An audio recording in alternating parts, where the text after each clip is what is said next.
महाराज इधर से देव ऋषि नारद गए। नारायण नारायण। जैसे ही देव ऋषि नारद को कंस ने देखा तो आसन पे बैठा लिया। बोले कहिए कैसे आना हुआ?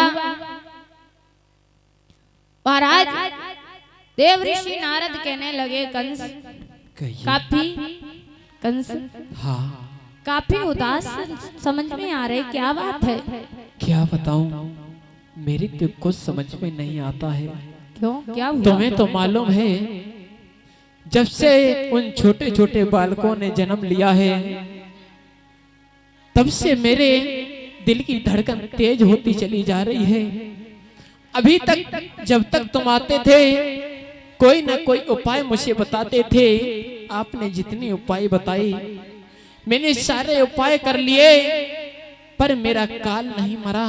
आपने कहा था कि अपने राक्षसों को भेजो और उस अपने काल को मरवा दो। तो मैंने अपने सारे राक्षसों को भेज दिया। अकासुर, बकासुर, तिरणाव्रत, सटकासुर, अपनी बहन यानी कि पूतना को भी भेज दिया है। किसी ने लौट करके मुझे ये जवाब नहीं दिया है कि तुम्हारा काल गोरा है या काला है, मोटा है या पतला है, छोटा है या लंबा है। बस मुझे इसी बात की चिंता खा जा रही है। बस इतनी सी बात है? हाँ प्रभु। कंस तुम एक काम करिए। क्या? एक पत्र लिखो। किस लिए? और पत्र में लिख दो कि हमें 2 छबलिया नील कमल के पुष्प काली जैसे चाहिए। अगर ना आए तो सभी यादवों को मथुरा की जेल में डलवा देंगे। अच्छा हाँ ठीक है, इसी की वजह से तो मैं तुमको छोड़े, नहीं तो तुम्हारे कैसे महात्मा को मैंने जेल में डाल दिया है। जेल की चकिया पीस रही तुम्हारे कैसे संत महात्मा जानते हो, हमसे कहते हैं भोजराज कंस। कंस कहिए। हमने जो कहा है आप पहले ये एक उपाय करके देखिए। बिल्कुल करूंगा। महाराज जैसे इतनी बात कही कंस कहने लगा देव ऋषि नारद तुम्हें नहीं पता है कि निशाने पर लगे जाके उसे हम तीर कहते हैं। निशाने पर लगे जाके उसे हम तीर कहते हैं और आन पे जान जो दे दे उसे अहीर कहते हैं। अगर यादवों को बिना मतलब में छेड़ोगे तो वो छोड़ेंगे नहीं। जैसे इतनी बात कही देव ऋषि नारद कहने लगे एक बार करके देख लीजिए। महाराज जैसे इतनी बात कही तो महाराज पत्र लिख दिया।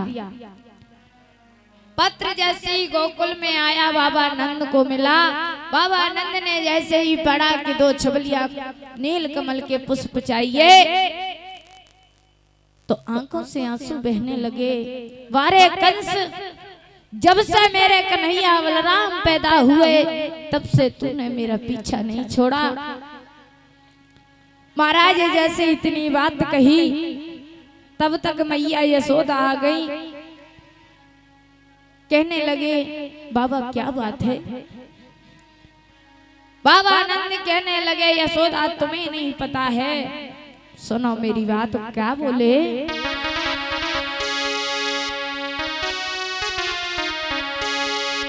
ए प्राणन प्यारी कंस ने कली देश फूल मंगाए।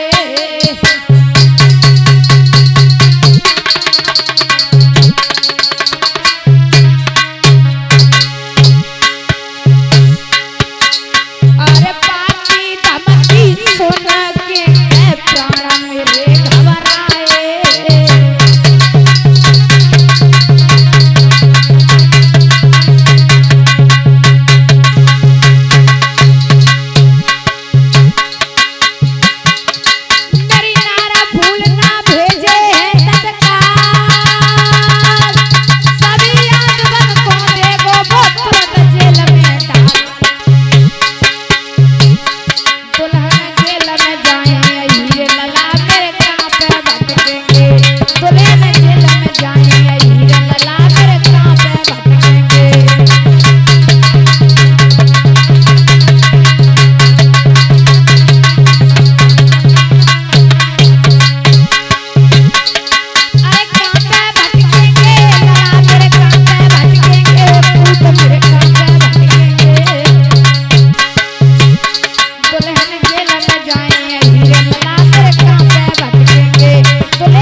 कंस ने पुष्प मंगाए हैं और अगर ना भेजे तो सभी यादवों को जेल में डाल देगा।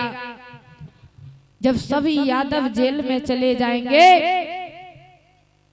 तो हमारे कन्हैया बलराम को कौन संभालेगा। महाराज जैसे इतनी बात आपस में बात कर रहे थे, मैया यशोदा भी रो रही। तब तक भगवान कन्हैया आ गए, बोले मैया हमें माखन रोटी दे दे, बहुत तेजी से भूख लगी है। महाराज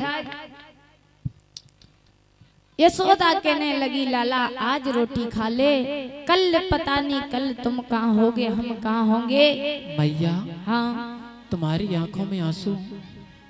मैया ऐसा कौन इस धरती पर पापी हो गया है जो जिसने मेरी माँ के आंखों में आंसू ला दिए हैं।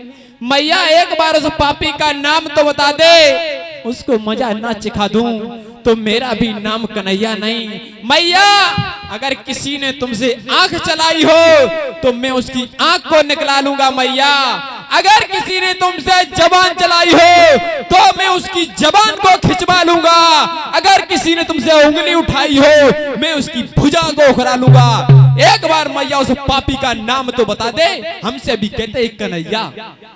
बेटा कहिए मैया। तुम्हारे मामा कंस ने पत्र भेजा है और उसमें लिखा है कि 2 छबलिया नील कमल के पुष्प चाहिए, वो भी काली दे से।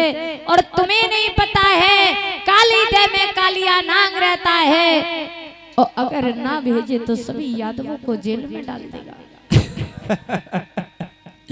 अरे मैया तुम तो बड़ी नादान हो, भला छोटी छोटी बातों पे तुम रोने लगती हो। छोड़ो ये बातें, मुझे माखन और मिश्री दे दो, मैं माखन मिश्री खाऊंगा। मैया आज कन्हैया बोले मैया बस इतनी सी बात है, इसे छोड़ो, हमें माखन रोटी दो।